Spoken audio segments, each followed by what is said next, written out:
تو نے کی محمد سے وفا تو نے تو ہم تیرے ہیں، یہ جہاں چیز ہے کیا لوح و قلم تیرے۔ نعرہ تکبیر، نعرہ رسالت، مسلک اعلی حضرت، محافظ ناموس رسالت۔ بات ہو تو رسول اللہ کی عزت کی، اگر تم سمجھ گئے کہ ان کی زندگی سے وفا کرنا ہی ہمارا عروج ہے اور ان کی عزت کی بات کرنا ہی ہماری ترقی کا راز ہے، جس دن یہ قوم سمجھ جائے گی، میں اندازہ کر سکتا ہوں میرے عزیزوں، میرے آقا صلی اللہ تعالیٰ علیہ وسلم نے ارشاد فرمایا، یہ بعض لوگوں کو حدیثیں سنانا بھی ابھی مشکل ہو گئی، لیکن میں اس بات سے ڈرتا نہیں۔ حدیث سننے کے بعد آپ محسوس کریں گے کہ اس بات کی طرف میں اشارہ کر رہا ہوں۔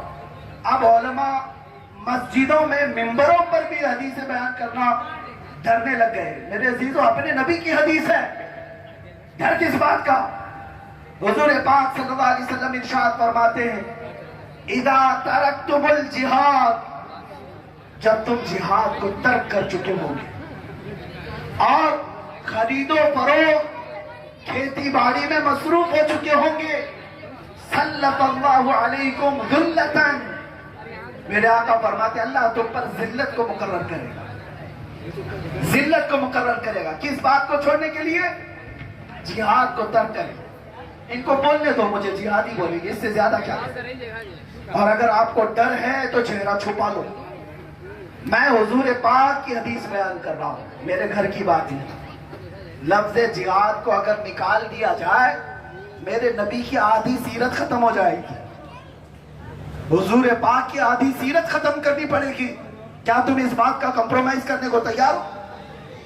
ہاں، یہ اور بات ہے، آؤ ہم سے پوچھو جہاد کہتے کسے ہیں، ہم ڈیفائن کریں گے، ہم ڈیفینیشن بتائیں گے۔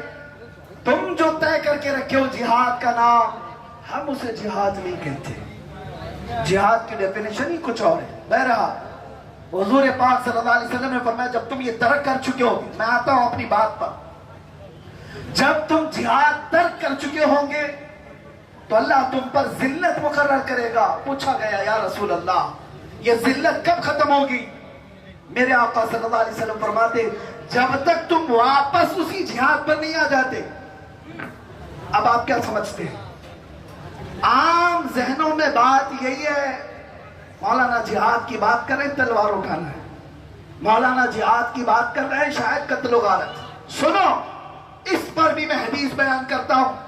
میرے آقا صلی اللہ تعالیٰ علیہ وسلم ارشاد فرماتے ہیں افضل الجہاد کلمۃ الحق عند السلطان الجائر، حضور فرماتے ہیں سب سے افضل جہاد حق بات ظالم بادشاہ کے سامنے کہنا۔ یہ تو کر سکتے ہیں، یہ تو کر سکتے ہیں۔ آپ کو کون کہہ رہا ہے تلوار اٹھاؤ؟ آپ کو کون کہہ رہا ہے بندوق اٹھاؤ؟ کچھ نہ اٹھاؤ، ہم صرف اتنا مطالبہ کرتے ہیں جو حق ہے اسے حق کہو، یہی افضل جہاد ہے۔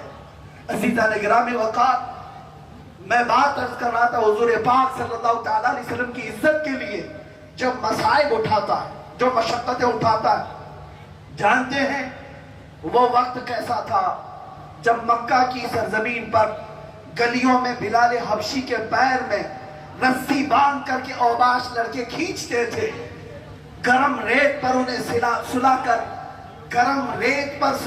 گرم سل ان کے سینے پر رکھے جاتے۔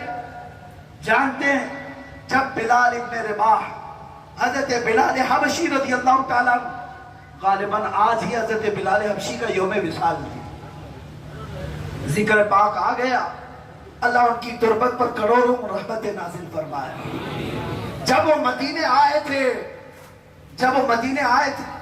حضرت عمر فاروق رضی اللہ تعالیٰ عنہ کہتے تھے یا سیدنا بلال، اے ہمارے آقا بلال، جبکہ وہ غلام تھے، آزاد کردہ غلام، لیکن حضور امیر المومنین عمر ابن خطاب حضرت بلال کو سیدنا کہہ کر پکارتے، تو حضرت بلال یہ کہتے کہ امیر المومنین آپ مجھے ایسا شرمندہ نہ کریں، آپ سیدنا کہہ کر کیوں پکارتے ہیں ہمارے آقا؟